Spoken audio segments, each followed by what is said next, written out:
All right. So now we're going to move on to the main topic. And it is a topic that we have at least discussed a little bit before. And I want to dive a little deeper into it. And I've said this, and I have an opinion, and I'm sure so does Joe, and we're probably fairly close, maybe not. Is the DM just a player? That's the big question. So if I drop that question on him before we dive into the details, what is your initial response to that? Well, I have said in the past, yes, but I think after some reflection, probably no. Not because there is a distinction between the DM and the other players. Yes. The DM does their thing, which is arguably a bigger thing than the players do. I agree. I think at one time, I have probably even here, but I definitely before, years ago, me, I would have said, heck yeah, players don't really matter. I mean, that's me being super arrogant. But my point was, okay, look, let's sit down. If we're all going to be just a player, that to me implies equality all the way around. Do we all bring the same thing to the table? I got news for you. I've never played with a player that brings what I bring to the table as a dungeon master in quantity. Quality, maybe. They're probably much better players than I am DMs. I've seen that. Having said that, I'm just saying the DM's chore is higher. Now, depending on the DM, let's assume for this discussion, I'm saying a DM who does his job, right? Not a stupid DM who doesn't really try at all and just puts up a big pile of crap, right? Then he's barely a player. But I think, having said that, I'm with you. I think it's only our response. I make the comment, with great power comes great responsibility. This is more like, with great responsibility, you have to give the dude a little bit of power. Because as a GM, you do have, at our table, you have more responsibility than the players. Right. I don't know. I don't know if power is the right word, but it's probably the only one. Let's just roll with it. I'm not sure if power is the right word. Control, leeway. There's a better word. How about leeway? No. I don't know. Yeah. Let's leave it. Okay, we'll leave it. Joe says leave it. So I've spoken. And so I've kind of broken this down to the DM side, the player side, and I want to do a perspective, again, based on the additions. I think things have changed. And then sort of the golden rule at the end, which I think we'll probably come to. So I think the DM, because it's his responsibility, I guess some people disagree. They love to play. We talked about last week about those narrative games where everybody just comes in and the story develops. I think like a game like, I hate to even mention this word, Fate. We play the Dresden game where the character sheets are, minuscule in detail. And the DM has to kind of give and take between the players.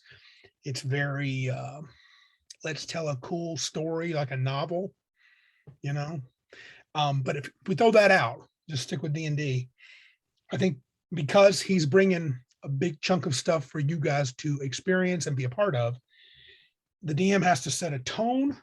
And I think a DM has to put investment into his campaign if he wants it to be, if he wants to get that quote unquote power. I would feel less inclined to consider a GM who just shows up and puts very little, say, how much time do you spend prepping? I don't know, about 20 minutes. And it shows. Now, if it doesn't show, I'm cool with it. But if he shows up and he's always, and then, so there's a door there, but it looks magical. Wait a minute. No, it's just kind of glowing. How come? Oh, there's a light there. He just bouncing around. That player because the DM has to put so much more into the game. I say you have to give him more leeway. And I think for me, you guys do. You're very generous with me. Because you don't have to let me control anything because you guys are adults and you can do whatever the hell you want at any time. But I think you guys say, well, we know Randy's gonna put the time in. There's probably something going on here that's going to be interesting. Let's try to be a part of it and get into it. Let's not just, be always fighting him every step of the way. Let's not be like, I'm not, well, you get offered this, the poor widow comes up and asks for this. No, we're not doing that. Okay. And then you're going along, and then the king says, see a sign for the king that says, hey, I need people to go hunt these creatures out in the woods. Nah, not doing that. So I think that the word power, which is not a great word, I think the DM deserves a little more than he deserves his due. He does, and I'm not trying to put him up on a pedestal because he has responsibilities too, and that's what he's responsible for. And I realize I have taken the role of dungeon master. Therefore, I've chosen, if the got 5 players in a DM, we divide all the work into, say into 10 little pieces. I'm choosing to do 5 of those 10 pieces. Right? I'm doing half, and that's just a choice, and I get enjoyment from that. So I'm gaining something just from playing. So I can't say, "Ooh, Randy runs everything and tells you how to live and breathe." I do think good DMs with that power, they have to be able to say no, be able to be allowed to say no. In this day and age, that's a hard thing for some of the more modern players to hear. Right. Well, people don't like no. No, but well, yeah. I don't either. Right. Yeah. The responsibility. Okay. Since we are always sitting down with our friends, Right. it never feels like responsibility, and it never No. feels like power. It never feels like any of these things. However, if you invite your friends over to your house, you should clean it up. Yes. And if you go over to a friend's house, you should have performed your hygiene properly. Right. Mm-hmm. Okay, you should be presentable. Sure. You don't have to, wear a 3-piece suit and all that stuff, but you don't go over there all smelly. So in the same vein, if you have said, I'm going to be the DM, you should have something ready that's interesting, that the players will enjoy playing. And if you're providing choices, mm-hmm. you should provide enough meat with that choice that the players will bite into. Correct. Right. It's not just going to be a little flyer tacked up to the hitching post. There's going to be more to it. I mean, that might be it. And mm-hmm. You might be able to just say, hey guys, I got this ready, this dungeon ready. And when we start, you're there. Are you all cool with that? And if everybody's cool with that and you run with it and everything else in it is fine, you're probably okay. But if you're if you're providing good choices that the players can bite into, then you're doing your job. And then the players do have to invest that much and realize that their characters would do things instead of being so contrary. So I was reading something on Discord today where they were talking about gold for XP. This is over on the Audio Dungeon Discord. Gold for XP as a way to encourage players to do things other than kill. And there was a big discussion about it. And one of the mile high points is how I got out of it was enticing players to do things other than saying, here's a reward for you to do it. So then you're not just being a mercenary. So if you're going to rescue the princess and you're heroic type characters, you should just want to go do it. Yeah. And you notice too, like one of the things that I do, and you've seen it, when I don't want to pay you guys for stuff. That's not true, but kind of true. But when like the reward could just be like this poor little like one of the reasons you went to that temple to the tower to be able to reconsecrate it is a kind of spindly little priest lawgiver. He's not a lawgiver. He was a priest of the god of Lohas. I've separated priest versus lawgiver. Came to the 2 lawgivers in the group and said, look, we have this problem. He described it. And you can tell he doesn't have much. He's like, and I described him how there's not much. How he doesn't have much money. He's clearly just an underling. And they've seen him before, and he kind of gets picked on a little by some of the other priests. I try to play on your sympathies as relatively good characters. And I go to someone like your lawgivers who are your healers. And they can be, that can be very motivating if they're like, hey, let's go do this. And even if you're like because in the long story short, even if you're pretty mercenary, if you're like, say you're the rogue and you're kind of, I'm all about the cash, you're still going to go because, dude, there might be loot in there in that old temple. And if you're a wizard, you're like, man, there might be ancient arcane texts I could learn new spells from. So that would make sense to do that. But you don't have to, he doesn't have to present it always as like the church will pay you 50 gold pieces each. Right. I said something like, we would be very much appreciative of this Right. if you would do that. And that's when your poison mage was like, oh yeah, well, let's go see how much they appreciate it. Right. Right. And so, yeah, I think you gotta, as a DM, you have to show that there are advantages to get currying favors.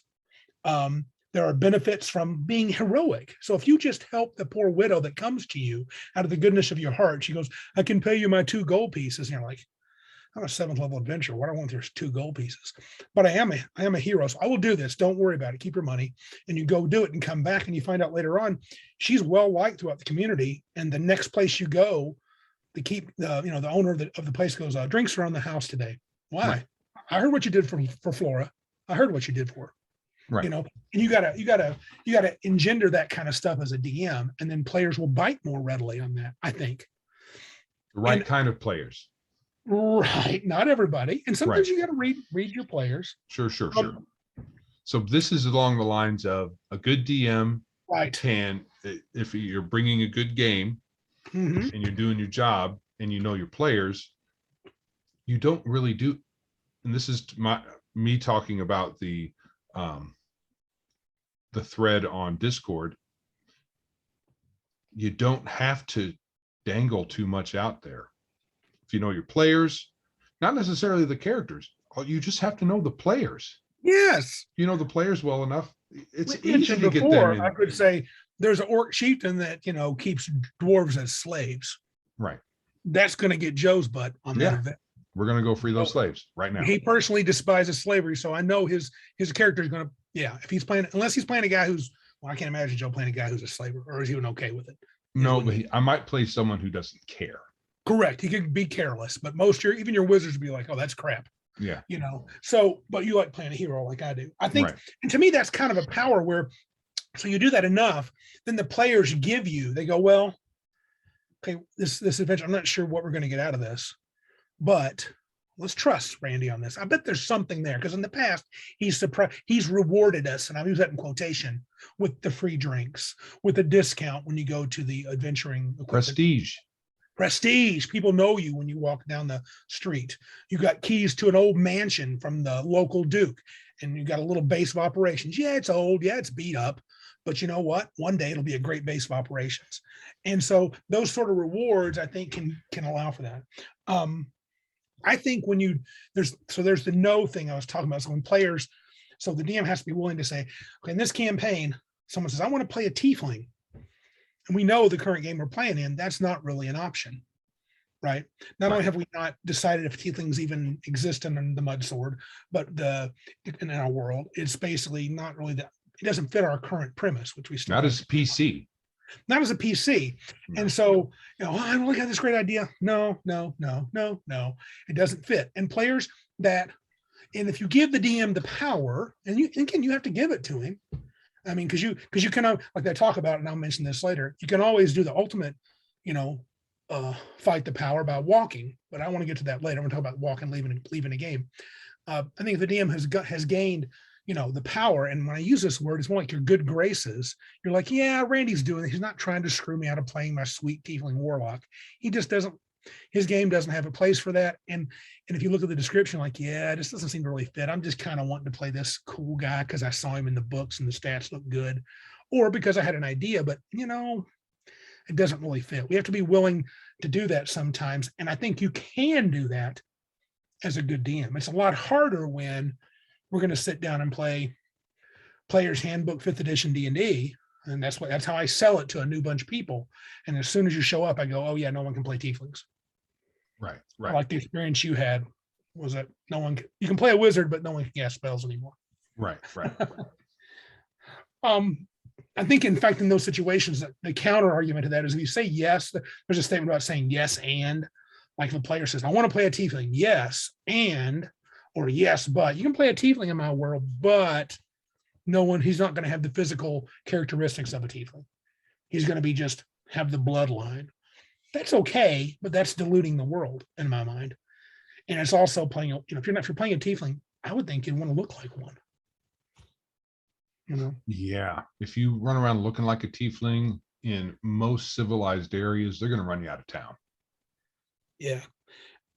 Do you think this power, control, leeway, freedom granted by players can that turn into something that's bad? Well, it all depends. It can, of course, anything that's good Mhm. overdone can be bad. So if you give the DM all of the ability to act, Mhm. and you're just sitting there watching your DM tell you what's happening, Right. the whole thing, then that's not really playing the game. Or That's if I go so far to say, okay, they offer you 40 gold pieces each to go kill the dragon, and you accept. So you're at the dragon's cave, right? I start right. playing your character for you. It's one thing to say, all right, so that we can get underway quickly, we're going to narrate this scene that gets you in front of the adventure. Right. And here's how it goes. What do you think? Yeah. Yeah. And yeah, it's one thing to do that, or this is how it goes, and then the players around the table might have an addendum for it, but you Right. still end up at that end point where you're sitting in front of the dungeon door Yeah. because maybe you started late or something like that. And this is the thing, a lot of people have hangups when it comes to the story. They have Yeah. hangups when it comes to immersion, Yeah. and um, at the end of the day, you're sitting down to play a game and have fun. You have Yep. to give each other allowances, Yep. and if you're running late because life Hmm. life does that, Yep. and you need to cut something out of the game, the preamble is probably your best bet, unless Exactly. unless there's important information that is tied to the interior of the game that they need to have, in which case you may not be able to just gloss over it. Yeah. The But preamble could involve a little secret piece of nugget of information that will help you solve a puzzle in the dungeon. right, You but know? we were in this day and age, um, in our current situation, we really should give each other some leeway and not be so stuck on story's important, but not to the detriment of the game as a whole. Yeah. And immersion's all right, but it's not everything. Yeah. I think with our play test we're currently doing, not to go too far into muds where we get a separate segment for that. The idea, and this would be kind of that description I gave you would be kind of a railroad, would be a railroad for Yeah, sure. We're gonna railroad a tiny bit because I'm gonna want to, because we're testing things. So I don't want to have a big discussion all the time whether or not you're going to do something. Doesn't mean I won't allow it, but I'm not going to let you guys spend 2 hours or just say, well, we're completely avoiding this adventure because we don't agree with this. Now, if something happens and you decide the guy that wants us to do this is a jerkwad, and I played it in such a way that, yeah, he might be, then I can't be upset if you don't want to do it, and maybe he really is a jerk and he wants you to go in there and die. And since you won't do it, the rest of the adventure is you avoiding all the assassins he's sending after you because you wouldn't fall into his well-laid trap. Right. yes. Um, Is that have your you email? Is that your email? yes, unfortunately, but I thought I had made that change my settings. I'll have to do it again. I'll have to look at it here later. Do you I thought need your email open at the moment? I don't think it's open. Maybe it's just Oh, doing that. is that a system sound? I think it is, but you know what? No, hold on. Email's closed now. Good. We'll see if that helps. Maybe All just right. shutting it down. Sorry about that, folks. Those dings can be annoying. I've heard them too.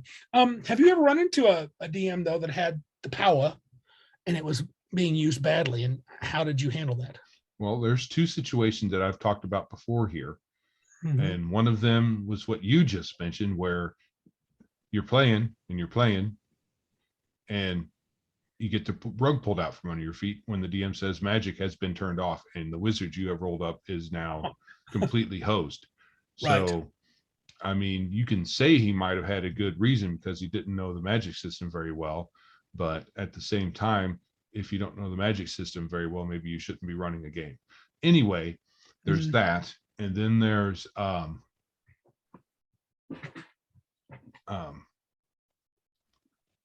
we had a DM. We had a Mm-hmm. DM that loved the Sword of Truth series of books. Yeah. And in that series of books, if you're familiar with it, there is a group of slavery is kind of prevalent in this the world of this book, Yeah. in the setting. And this group of women, I cannot remember what the name of them are, but what they do is they capture men and they enslave them sexually to them. Oh, okay. It's a magical process as well as torture and different, psychological abuse. And they have you for a long time, and then you become kind of their servant and breaks your will. Mm-hmm. And for some reason, he loved that and decided that all of the characters in the group were going to have that happen to them. So, and the way he had it done was just he narrated it. Oh. So there wasn't a battle where we had a chance of, winning and leaving. It was in the Slaver series of modules. Mm-hmm. So in the Slaver series of modules, you get captured. So that was his way of capturing you. Well, no, he weaved it into the way that the module did it itself. Oh, so in the module, things happen and you end up on a boat enslaved and they take you somewhere. Well, right. He just weaved into that this other thing, and he narrated it. This is what happens to you. You all have these magic tattoos, and if these ladies show up, you got to do what they say. Man. So for those two situations, and I mentioned this before, a lot of players, especially when you check a Reddit or some comments, you hear a lot of people, especially today, I've heard it more than I used to back in the day. Man, if I was in that DM's game, I would walk. So how did you handle those? Did you walk? I complained. But I think that's fine. That's honest. I didn't walk, but it didn't end up being anything because that campaign was abandoned at some point. So I imagine that he might have had something planned that he thought we would at the end of it, we would say, oh, that's why he did that. Okay, right. That makes sense. And thank you, or something like that. But we never got there. Mm-hmm. So it ended up just being I just screwed you guys over without you having any. Was this a person you played with a lot? Oh, sure. Otherwise, he's fine. He's just he gets really enthusiastic about that kind of stuff and just thinks it's just so great. Right. Because the Sword of Truth was awesome. So this must be awesome. And I'm going to do it to your characters because it's so awesome. Yeah. I think you could probably name some times when I've done it too. I get enamored of some ideas. I think since my youth, though, I've gotten better at not railroading. That situation, if he wanted to do that, I would have weaved those women into a party that you're at. And I would make it obvious to the whole party. Wait a minute. We're all kind of getting played, hit upon by these beautiful women. I'm not assuming they're beautiful. They'd be relatively attractive. Every one of us, even my ugly half orc. So this is weird, but give you a chance. Maybe a couple of you go upstairs with them. Those that did that, I'm okay with saying you screwed up. These are like very powerful witches and you screwed up. I probably would give you a saving throw just to be fair, but I'd probably make it really hard. Save versus magic at -4, something like that. But the other situation with the whole, what do they call that? Bait and switch, right? I'm gonna play wizard. Yay. No, you don't get any spells now. Magic is destroyed. Yeah, that's got to be a real stinker. Did you stay in that game too? Switch characters. Of course you did. That makes sense. Yeah. I think when you're dealing with a DM like that, I think when you said I complained, I say bravo. That's what you want to do. And I would be very direct. Why are you doing this? Now, Joe would do that with me. Joe doesn't hesitate. If I do something stupid, he's like, Randy, that's dumb. And he's not a butthole. I love playing with Joe, but if I do something dumb, he thinks it's idiotic. He goes, that doesn't make any sense at all. And I'd be like, oh, well, tough crap. No. We might talk about it and I might change my mind. He might change it. Usually I think Joe, if Joe's upset, he's you're a good measuring stick when I might be getting a little bit too controlly. That's a weakness of mine. I think what's interesting was that other guy you played with, the one that didn't let you play the magic user, couldn't cast spells, was he a friend too? I think I know the flavor. It was a couple of different game groups and we switched DM duties now and again. And when it came up to his turn, he said, oh yeah, I want to play. I want to be the DM. Okay, cool. but he didn't know the Right. system. So He was prepared. um, I don't know why he would. It's weird. Looking back on it, it's the weirdest thing. That's another quality too. I think a DM can get more leeway, give more grace from the players, call it power, if they know the system well. Then the players will be like, oh, well, he knows how this really works. He's gonna, and especially if he's seen to be using the rules correctly or fairly. I won't say correctly, I'll say fairly. Um, okay. What about the player side? And I'm focusing more on agency. Um, what places should players have complete autonomy? The DM doesn't get to flex here. Are there places where they get to choose at their own? Don't get in their way. Well, it all depends on what you mean. I mean, Okay, so I set the campaign. I set the campaign parameters. You can't play tieflings. You can play this, and this. You can play these things. Here's why the world's like this. You know, tieflings would be murdered as children because people would think they're witch babies, and they're not a thing. Or maybe there's no demonic influence in the world. I'm doing something where there's not demons, let's say, but I get all the parameters out. Make your character begin. What kind of should the DM? I mean, the DM should I step in and go, well, yeah, that's pretty good strength, but you got to drop it down by 2. Or I don't like how. I guess I have to lay down the groundworks of also how we're going to generate characters, or should the table decide that? well, as far as character generation, I guess that could even be in the DM's purview, because maybe he doesn't want to have really tough characters, or maybe he doesn't want to have really weak characters to sort out. So at the very least, you say, hey, there's X, Y, and Z methods in the player's handbook, use Y or something like that. That's fine. Not him. He's not overstepping his bounds. Not necessarily. I mean, if he's saying you get to roll a D6 for your stats, well, they're 1 to 3 to 18. Yeah, I know, but I don't care. You guys are D6. Sorry about your luck. Right. You know, probably he's not going to have too many players, but, right. but, I guess where the players are going to have the most autonomy is how they present the characters that they do have. Right. Because as the DM, you do have the world to present. Yep. And if you say you're limited to these classes, these, speaking of D&D, yep, these classes, these races, this character gen method, and you might even restrict alignments. No evil. Good. I want heroic characters. Yeah. All of those things I think are fine for the DM to have under his belt. That's the framework that the players dive into and have their autonomy. You said I can play a wizard, then I'm going to play a wizard. Right. The DM would be weird if he said, nah, you're not going to play the wizard. You're going to play the cleric. The dwarven cleric. The other guy is going to play a wizard instead. So sorry about your luck. No, I don't think so.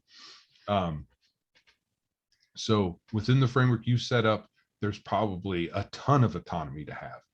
Yeah. Right. So you do town stuff. You go talk to people. Right. You decide what spells to prepare as a wizard, or what weapons to buy as a fighter, and all of these other things. So within the framework, you have the autonomy that's there. And you don't do the adventure that the local merchant offered you 100 gold for just because the DM wants you to do it. Meaning you do have the autonomy to say no. I think you should. I mean, in most campaigns, as much as I can say with my busy schedule, I had two adventures ready last week, but with much of my busy schedule, I generally have one adventure planned, but then I got to be ready to roll with the punches. Right. My thought is, if I don't convince the players through the story that this is worthwhile, then I've not done my job, and they have the autonomy to say, this doesn't make my rogue very excited about going trying to sneak into the back of the church. I know there might be money, but dude, their lawgivers are powerful. This is crazy stuff. We're not doing this. Right. And you do have some negotiation between DM and players, and between the world and the characters. the DM does need to convince the players to go, right? and Or at least weigh out enough. This is true. This is true. This is true. This is true. Well, that's convincing. We should do that. right, that's what I mean. So you provide, you should know the players, like we said earlier. If no, not you should, because you don't always, because you might be playing in a game store. But if you know your players well, it should be easy to get them to go on an adventure. Yeah, You shouldn't have to pull teeth. No, key with the slavery thing. But other people have different goals in mind. And and some players are super easy. I mean, they're like incredibly easy. They just want to play the game that you planned. Right. They'll literally they'll jump on the rails for you if you want to make it railroad. They don't care. I'm here to fight orcs. You said we're supposed to fight orcs. Let's do it. Yeah. And that's cool too, because even within the story, you're like, my character is a character who likes to fight orcs. I hate them. So I want to go kill all those evil orcs. Let's do it. Yeah. Can this player agency get out of control? Can it? Well, it can. It depends on the tone you set as DM. If you're presenting this room and the player says, actually, that's not where the statue is. Yeah. Actually, there's a bookshelf over there with some ancient magical tomes. I mean, that's a little weird, because you don't get to do that as a player unless there's an agreement from the start. And if you give the players an inch, the players are going to take a mile. They are guaranteed, right? So, and we saw that in 13th Age. Yes, over and over, saying you can have a little control. Oh, go crazy. Right. I guess as we talked about last week, the nerve control, you got to watch the players. At least we do. Our 20 plus dudes and ladies that play. I mean, not all of them, but no, there are some that push the limits. Yeah, and it's okay. I mean, that makes you as a DM wary, makes you better. Oh, I shouldn't have done that. Well, I went to live with that. And I try to live with those consequences. When I allow it, I don't do take backs. So, yeah, okay, Joe, there's a tome there and there's prismatic spray spell in it. No, that's not necessarily in there. That's where the DM needs to know how to say no. Right. Exactly. Yes, but if you open it, it actually casts it on you. With respect to your character and your character's background, the characters should have a lot of autonomy within the structure of the world, and within what's reasonable. If you say you're starting in this podunk village and everybody is from that village, and then somewhere along the line, I say, you know what? I have a long lost uncle that's that told me that I have the blood of the kings in me. Then maybe you're biting off a little more than you can chew, or the DM can say, yeah, your uncle told you that. Right. Can't. So I have blood of the kings in me. Right. Yeah, that's what he said. That's what he said. He also said he was married to a gold dragon. So you believe that? Yeah. Your uncle was nuts. Yeah. So stuff. I think players, again, you have to give the players and DMs have to give each other some leeway and not be jerks about stuff and pull fast ones on each other. I mean, this is all about being friends if you're playing with people and stuff to watch for if you're playing in a game store or at a convention or something like that. Yeah, the only problems I've ever had, and again, from the player taking too much control, or two aspects of either the role-playing part, and I went down this rabbit hole one time when my wife was just starting D&D. We had a guy who basically decided from the get-go that he was going to be against whatever my wife wanted to do. And so at some point in the adventure, we never left the tavern until eventually he said, you got to choose to the other characters. It's him, it's me or her. And I had a group of, my wife was the only person I really knew at the table. These were all new people. And the other smarter players chose my wife. And afterwards I asked them why, and they go, well, honestly, because she's your wife. What are we going to do? Not choose the DM's wife? I mean, but that wouldn't have, the point was, it would have been a problem because I'm like, we're not ostracizing my wife.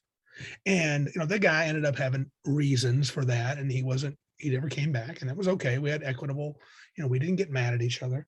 And the other one was when I was at gym at Gen Con, I had a young man, and I do mean young. The table was in the 20s to 30s, and he was the one 14-year-old whose mom dropped him off. And we were playing a game.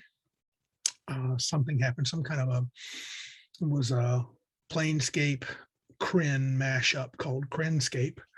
And that's for Max out there if he's listening.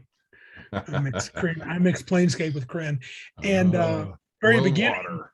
the dude's like, the little kid's like, something happened and I ruled something. This is second edition. So I ruled something. He goes, that's not right. I'm like, what are you talking about? He goes, page 47 in the Dungeon Master's Guide says, and I quote. And so I let him do his little thing. And I said, guess what? I don't care. And we moved on. Because, so you can deal with, players who get out of hand, but just, being belligerent. I was older. I mean, he didn't, what's he going to do? He's a kid. But even if you weren't, I was like, another guy got mad because a powerful spellcaster killed him with one spell. I said, that's how it works. And everybody at the table, it was called Abi Dazim's Horde Wilted, old Tome of Magic. We were playing high level characters. They got a spell off. He got annihilated. He goes, oh, he had 92 hit points. That totally killed me. I'm like, yeah, no kidding. You failed your save. You're dead. And everybody at the table's nodding their head. Oh, you're screwed, dude. Because they know it's handfuls of D8s. Right. So I murdered him, and he got really mad. But I also said, I don't know, to me, and I wasn't trying to be a butthole, but I said, that's how it works, and moved on. And as a DM, that's how I handle players that get a little out of control. I try to be matter of fact and say, nope, and move on. Right. And I've never had a player be, got so mad that I can't think of a player, except maybe when we were really young, could have happened. They got so upset at my rulings that they left the table, but I'm sure it happened. I'm trying to remember. I can't remember. So probably more likely that I blew up and left the table, but so yeah, I think that's all. Have you ever DM'd and had to deal with a player or a character or even a character that just got out of hand? Not really, but I haven't DM'd that much. Fair enough. I know the one when I was playing in our year-long the strange campaign that I ran. Yeah. The players were really pushing using tasers. Oh, okay. And tasers were not detailed in the book. Right. All weapons worked a particular way, but the way they wanted the taser to work is the way it seemed to work in the real world, which was you get hit with a taser, you go down. Right. I mean, you get hit, you go down. There's no ifs, ands, or buts about that. I mean, that's practically true, not completely true. No, but rare kind of person. Very few people can resist that. Right. And I was like, well, you can't do that. You have to say it has this much damage because it fits within the parameters of a weapon of its type. And you knew in the back of your mind, if I allow this is Broken City. Sure. Everybody will have a taser and they will rule the planet Earth with tasers, which is dumb. Which they don't, or they would. The thing is also guns. When you get shot with a gun, you generally die. If you hit center mass, you're dead pretty much. Yep. Unless you're wearing a bulletproof vest, and if they hit you in the leg, you're not going to die. But if you get hit center mass or your head, you're dead. So for the most part, when you get hit, you are dead. And so in the game, the way you handle that is most of the time with a gun, it's a graze, or it hit your it passed through without hitting any vital organs or something like that. So there's a way you can explain it so that yes, it does damage, but you're not dead every time you get hit with it. Same thing with a taser. You can explain it. If you roll really high on the dice and the guy doesn't have a lot of defenses, then they're going to do the iconic, shake and hit the ground, and but it's not going to be every time. So I had, and the players were like kind of insistent, and I was like, oh, we're not doing it like that. Yeah, at some point you're like, that doesn't, and they don't. And I think sometimes players with their agency, and to be fair, this is their it's about their character. They had a really cool idea. Why can't it work this way? And especially what if they're a cop and they've used tasers and they start using all the all their jargon they know. And on my experience, this happened, that happened. I said, you do realize you're talking about particular situations, and it's not necessarily who you're facing now. This is, and in Strange, you could be, what if you're facing a creature from another dimension? Right. Tasing may not affect him at all. Right. It may, what if it strengthens him? You just doubled his strength. Good job. And the point is, it's got to be balanced, though. It's got to be reasonable. You got to play within the scope of the rules of the game. You can't just make up a game element on the fly and then say, well, this sounds reasonable, let's do it this way. Right. But it also, you mentioned last week in early D&D chainmail, the only folks that got saves versus spells were heroic characters. The minions of the Orc Lord didn't get saving throws. Not typically. You just rolled to see how many of them survived your fireball. You didn't roll to see how many of them took damage. You said, no, if they all fit within, if you hit the right size unit, they were all dead. There wasn't any saving throws, no rolling. It's just they're all dead. If the Orc champion was in there, he'd get a saving throw. Maybe Right, he came out burnt a little bit. Right. Something, and so that's a power thing that you got to be careful. I think at a table, and I have an experience with this, and this is not doing any fault of the players, really. It's my fault. I let the players, because when I first entered D&D, third edition, first played it, I don't know why this happened to me. Maybe because the game was such a massive change, and I was used to the TSR versions of D&D, and things changed dramatically in third edition. And for some reason, and remember, I had a problem with, I had an issue with issue meaning I didn't quite grasp how attacks of opportunity works, how the 5-foot step rule really worked, how it needed to work, needed to be there for certain things, right? And I had couple players at the table that were really good with rules, and they started saying, well, I would say, I think that's how it works. They go, no, not exactly. And I started finding myself, the DM, relying on them, which can be good, to rely on players who knows rules better than you. But the experience became me doubting myself constantly.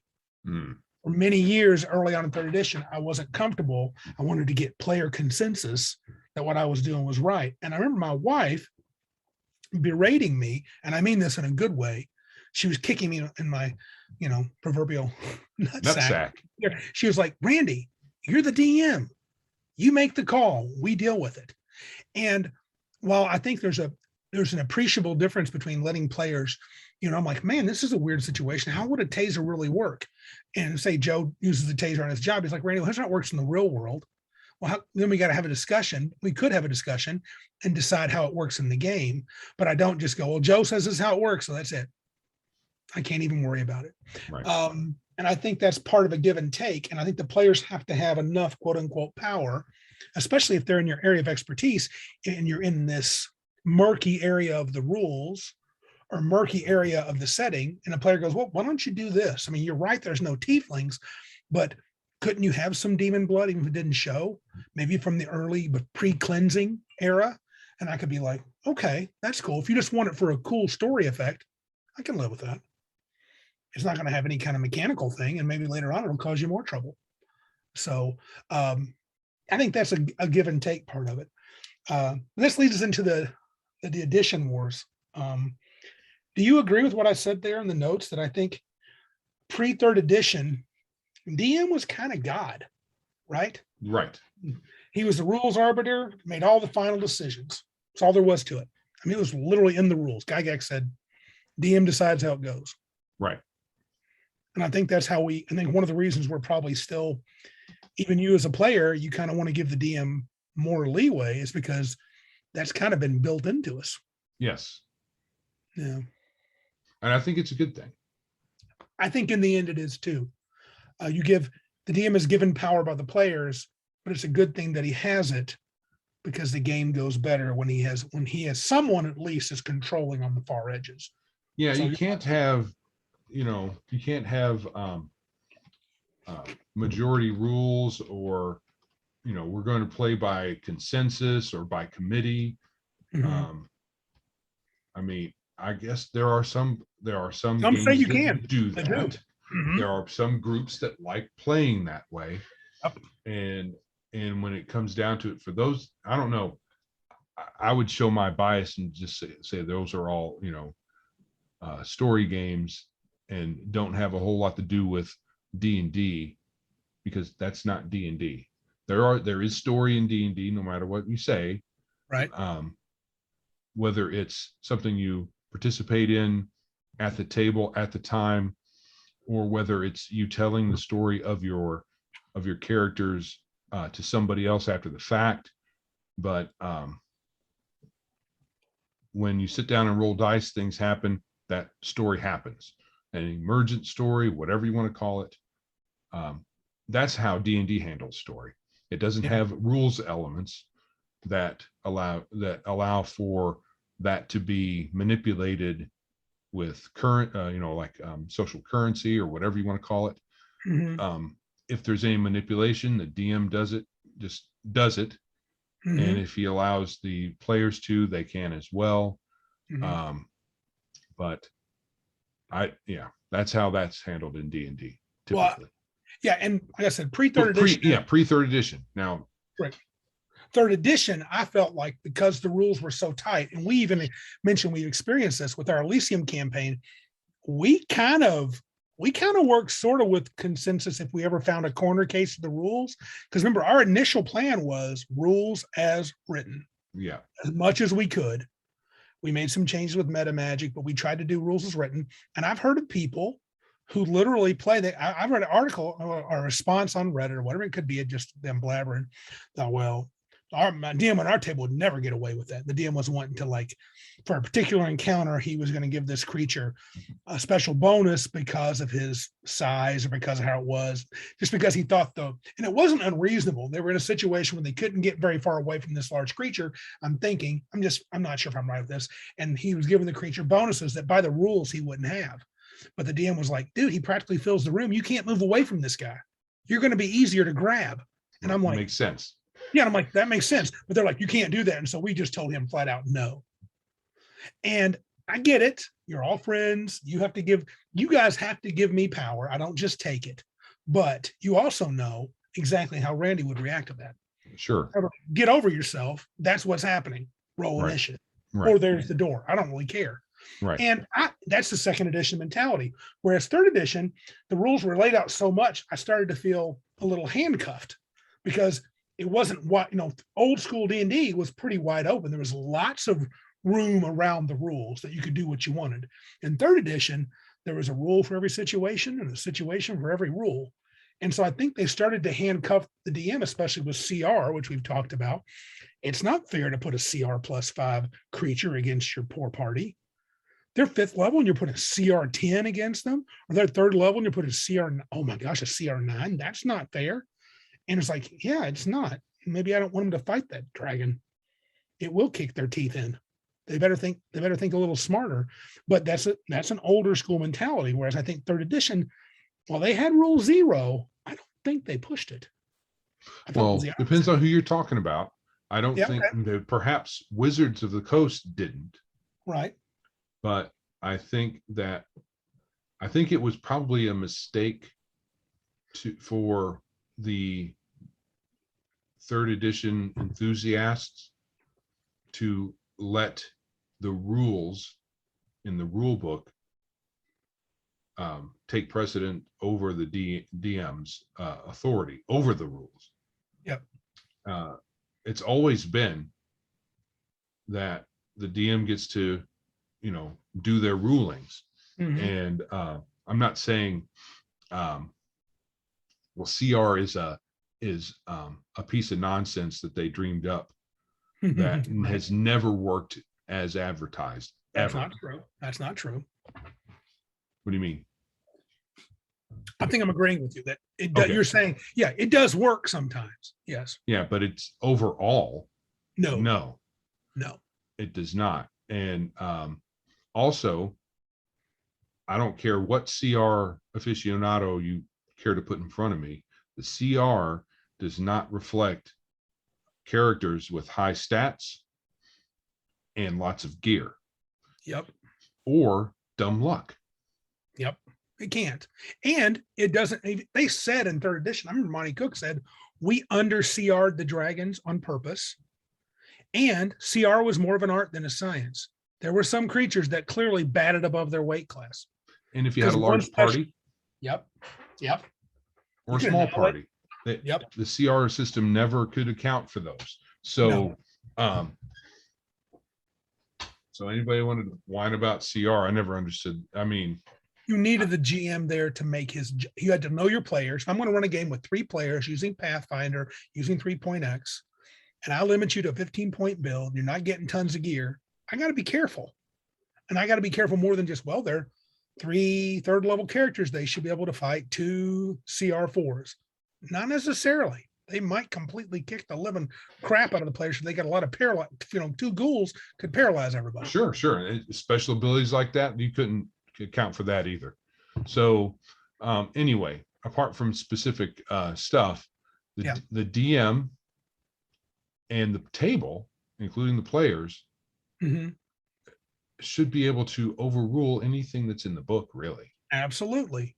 You want to be playing the game. Yep. But if something looks dumb, or while you're playing, while you're playing, you said we don't like that rule, we want to do it differently. Especially if the DM says, "Yeah, I'm going to do that differently." Maybe later on, we all take a break, and then we have decided, we've talked about it, and we all have come to an agreement that we don't like the way that rule plays out. We're going to do something different. Right. And we did that from time to time. So, I know some DMs don't really care what the rest of the table thinks, and I guess that's fine, but that's how we roll a lot of the times. Yeah, it's too heavy-handed for my taste. It's just that players became belligerent. When I said that, I would say you can hit the door. If I had a group of 5 players that said, no, you can't do it that way because we said so, we disagree with your ruling, I'd be like, wait a minute, you could approach that a lot better. Right.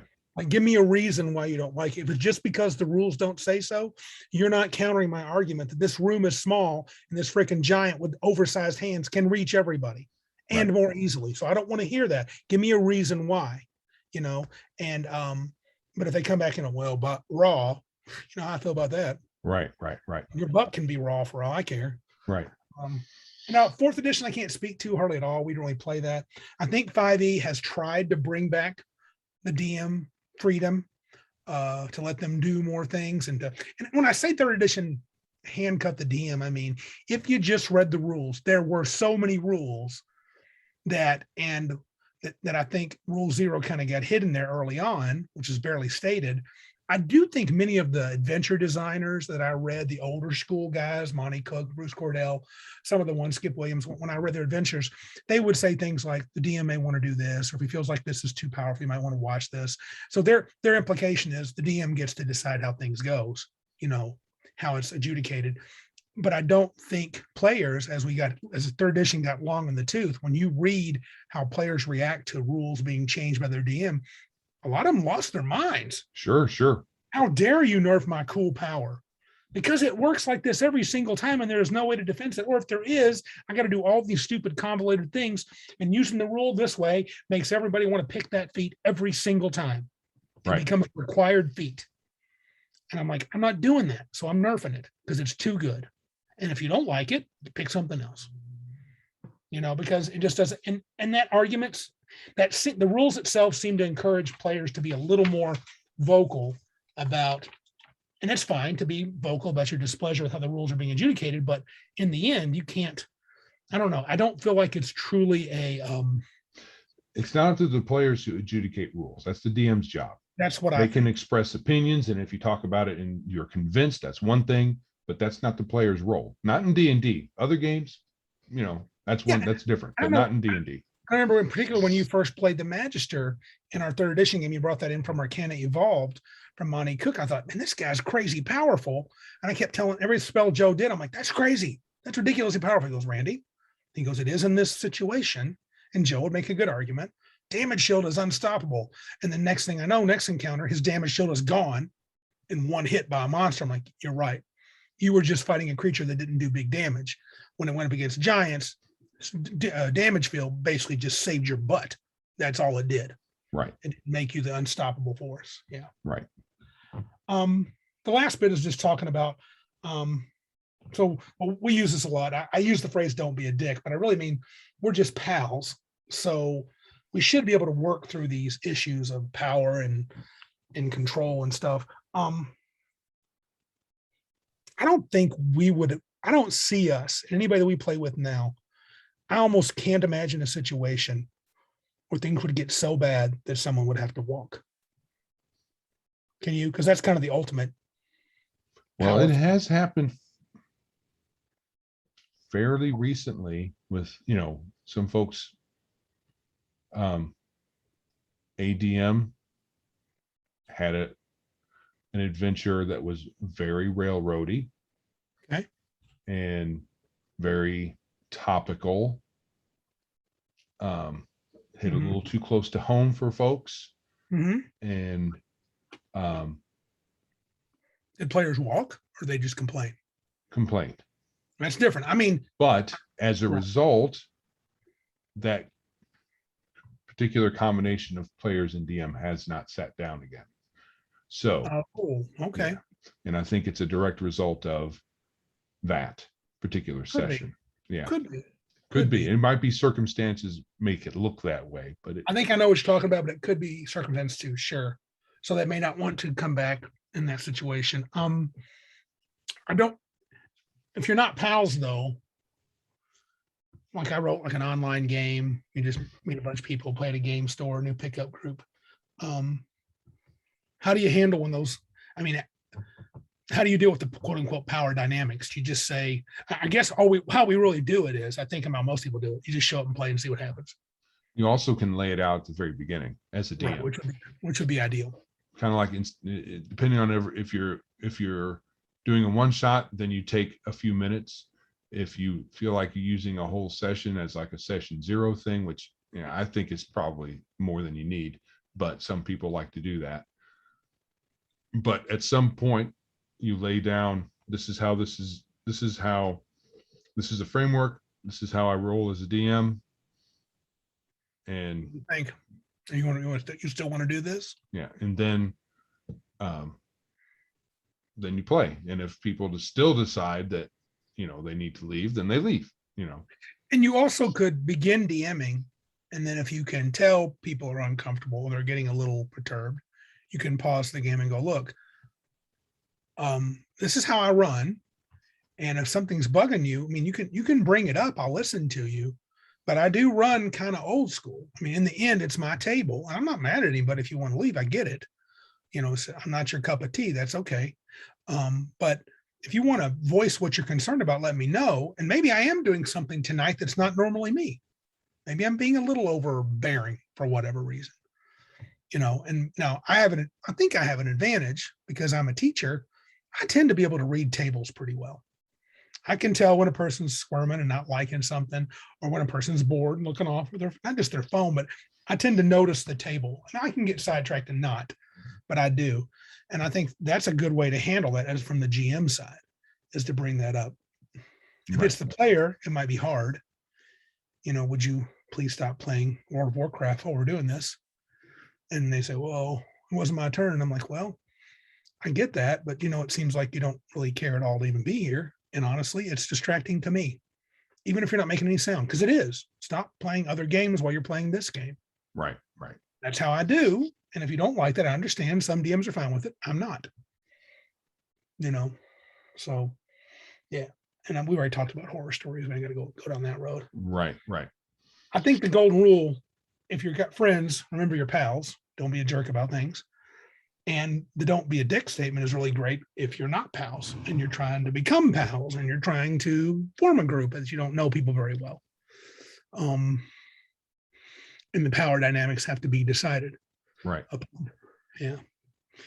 Think we missed anything about these dynamics of is the DM just so in the end, let's summarize.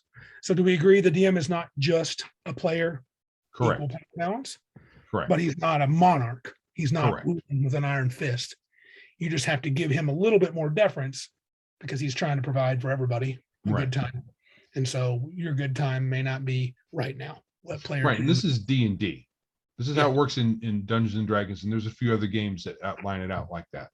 Mm-hmm. I was going to say, if you say I'm an old school DM, or you mention old school, that's how we roll here. That's how I roll. Most people, I think, these days would know what you're talking about, at least to some general extent, unless they're very new at the game. And So they've that only would be played a fifth good thing. edition. They've only played fifth edition ever for 2 years, and that's the only experience. They might be like, I've heard about this, but I don't know what that means. Right, right. So Mhm. that would be a great way to cut through the crap. And then, especially if it's online or at a game store, if you've advertised it, make sure you put that prominently. Old school. That'll solve a lot of problems. That'll curate your group for you. Right. Oh yeah. So But anything else? you were going to What? say, in summary, you Yeah, think the DM's role has more to it.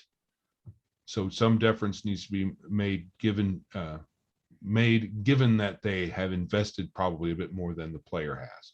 yeah. Though again, there is the possibility that the DM is Yeah. not. But even then, if he's an improv DM, he still might be phenomenal, and therefore he is providing something for you the more than you are. He's providing all the key components, even if he's doing it off the top of his head or with just a handful of notes. Right. So it's not just time on task. For me, I can promise you, I've put in at least, well, it used to be, I would put in 1 to 2 hours for every hour I played, which is crazy. I've cut that down to almost equal time. And the other day, I think I told you I'd prepped a secondary adventure, not as well as I would like, and I'd prepped it in an hour and a half.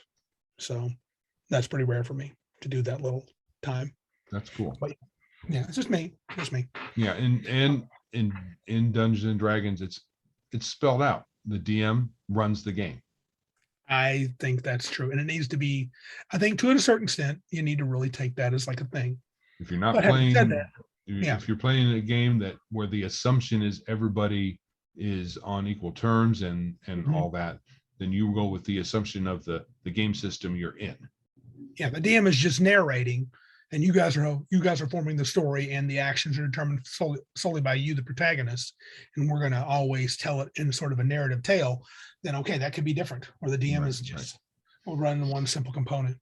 And I've heard of some games that are DM-less games. Has anybody ever played a GM-less game? That would be an interesting question that some more people called in. Where there is no, they're supposed to be, those are supposed to exist. A GM-less game. I don't know what that would be like. Well, it'd be just a bunch of tables. But yeah, I don't know. I've never done that before, so I don't know what the experience would be like. I would think it would be a little different, considering that the DM isn't necessarily just working off a bunch of tables, even if he has them, right, and is using them. Sorry, that's all right. Sorry. Tired? Yeah, well, I worked until like 6 o'clock. And, long day, dude. Had a long day. So you emailed me early in the AM, so you're tired. Yeah. Yeah. So anyway, yeah. Some DMs work with tables, but a good DM can use those tables as a springboard and doesn't just use them as a crutch.